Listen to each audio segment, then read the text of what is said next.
Bom dia, quarto ano. E aí, como é que vocês estão? Hoje teremos a revisão de português, certo?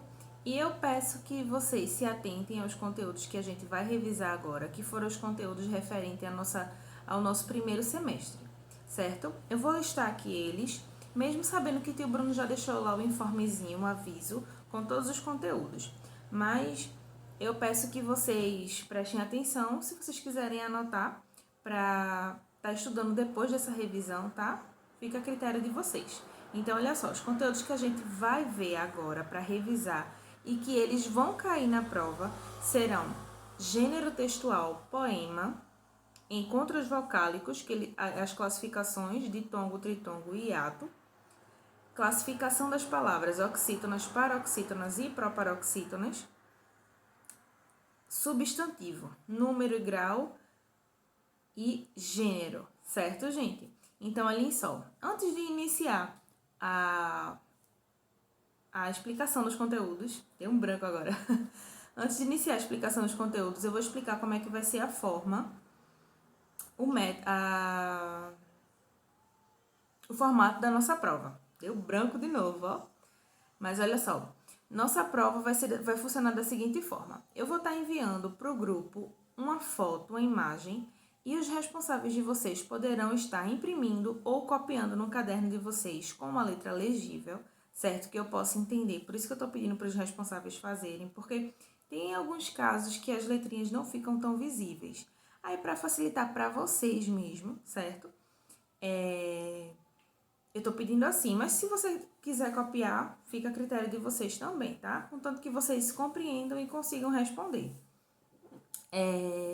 Ou imprime ou copia no caderno, tá? E olha só, o prazo de entrega, tia Bruna, qual vai ser? O prazo de entrega vai ser o seguinte: o dia da prova de vocês vai ser na quinta-feira, então eu vou dar até a sexta, de 5 horas da tarde, para estar me entregando. Passou disso, eu não vou estar mais aceitando. Mas, tia Bruna, por que esse prazo tão curto e a senhora está sendo tão rígida? Porque, gente, eu preciso copiar e preciso pontuar a prova de vocês, certo? Para poder estar lançando na caderneta. Então, olhem só. Eu falei do formato da prova, falei do prazo de entrega e também outro detalhe importantíssimo. Eu preciso que vocês coloquem o nome de vocês e o turno, tá? Por quê? Porque para eu poder estar lançando na caderneta certinho, tá certo? Então, olhem só. Vamos começar agora a explicação dos conteúdos. Eu vou iniciar aqui com o gênero textual poema, certo? A gente viu e a gente reforçou várias vezes esse gênero textual, tá? Por isso que eu quis trazer ele aqui para vocês, porque eu sei que vocês vão conseguir ter um bom desempenho na prova. Eu tive um retorno muito positivo em relação ao poema. A gente viu que o poema ele é composto por versos e estrofes e rimas. Rimas ele não é obrigado a ter, porém, na maioria dos casos vai existir rimas sim. Ele é formado por versos. O que são versos? São as linhas do poema. E o que são estrofes? Estrofes é um conjunto de versos, ou seja, como se fossem os parágrafozinhos separados, tá? Então, vejam aí agora esse exemplo de poema, que é de Vinícius de Moraes, que é A Porta. Então, eu peço que vocês vejam, que eu vou estar identificando lá juntamente com vocês, tá certo?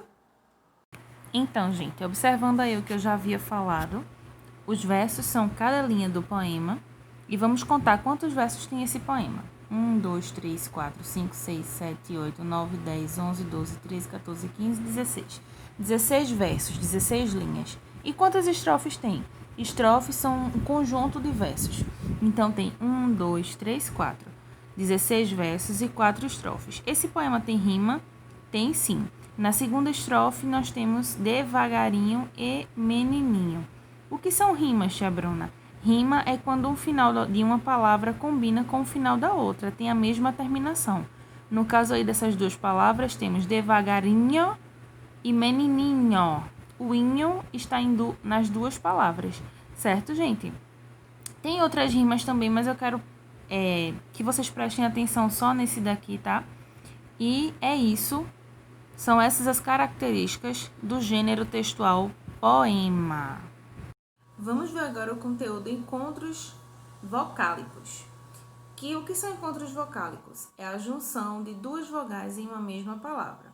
E dependendo da quantidade de vogais que existem nessa palavra, nós nomeamos de uma forma diferente, certo? Existe uma nomenclatura para cada quantidade de vogais existentes na palavra. Nós podemos dividi-la em ditongo, tritongo e hiato. Afinal de contas, o que é um ditongo? É quando quando existem duas vogais em uma mesma palavra e na separação silábica elas permanecem juntas. O tritongo é quando eu tenho três vogais em uma mesma palavra e na separação silábica elas permanecem juntas. E o que é um hiato?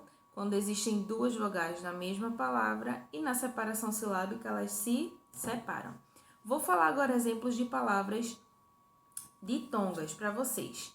Saudade. Observamos aqui a palavra saudade. Então, na separação silábica, o A e o U elas permanecem juntinhas. Beijo.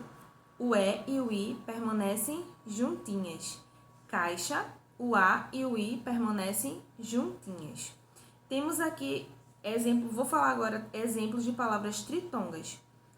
Enxaguei. Na separação silábica, o E, o U e I permanecem juntas. Iguais, o A e o I permanecem juntas também. E Paraguai, o U, A, I também permanecem juntas. Agora eu vou falar exemplos de palavras e atos. Lua, na separação silábica, o U se separa do A. Dia, na separação silábica, o I se separa do A. Tia, a mesma coisa. Ria e fio. A mesma coisa, tá, gente? Na separação silábica, as duas letrinhas, as duas vogais, elas se separam. Então, peço que vocês se atentem a essas palavras que eu falei aqui agora, porque talvez elas caiam na prova, tá?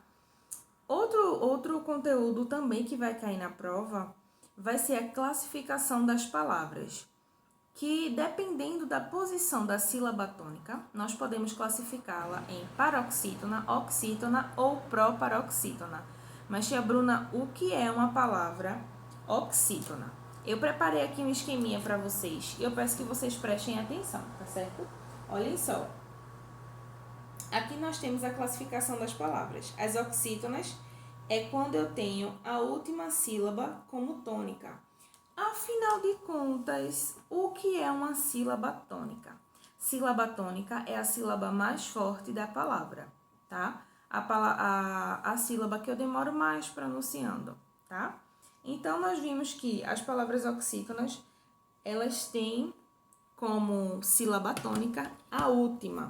E eu coloquei aqui alguns exemplos. Eu não vou colocar mais o quadro porque eu coloquei deitado. Eu não sei como é que vai ficar a visualização para vocês, então eu preferi tirar o quadro e eu vou ler aqui para vocês, tá certo? Peço que vocês prestem atenção a essas palavras também que eu vou estar citando aqui agora, porque talvez, possivelmente, não se sabe, essas palavras possam estar na prova, tá certo?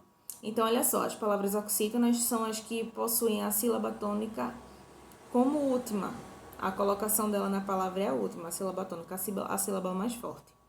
Jacaré, parabéns, alguém, avô, sofá. Essas são exemplos de palavras oxítonas, certo? E o que são palavras oxítonas?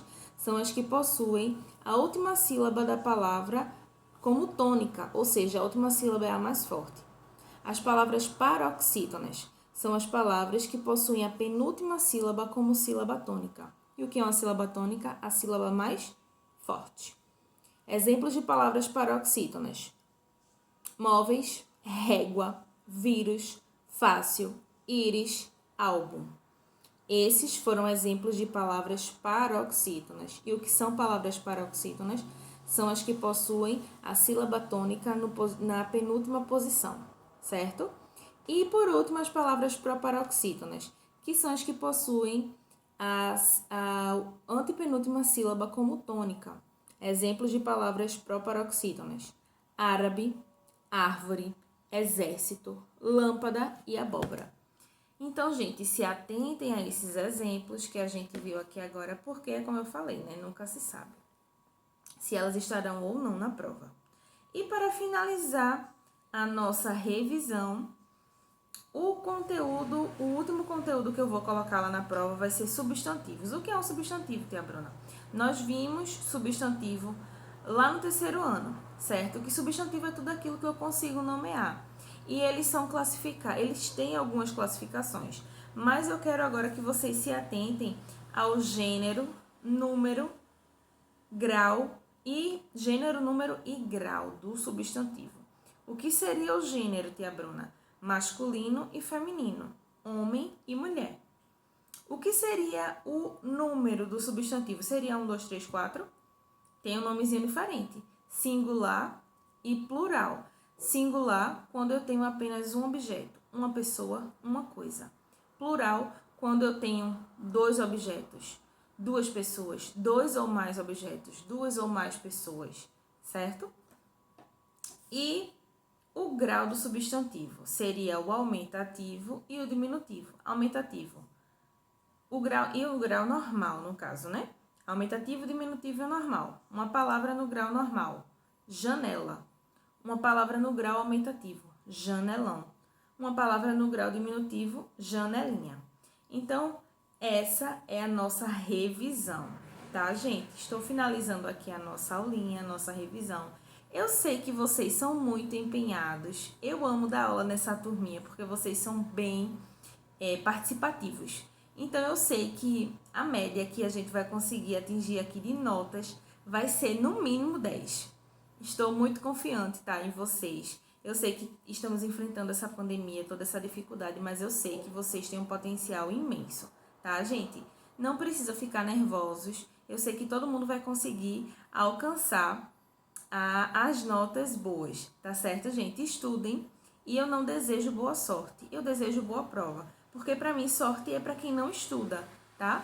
Boa prova é para quem estudou e eu sei que vocês vão estudar, tá bom, pessoal? Qualquer dúvida é só estar sinalizando no WhatsApp. Se vocês ficaram com alguma dúvida em relação a algum conteúdo, é só estar me chamando, tá certo? Um beijo no coração de vocês. Tchau, tchau!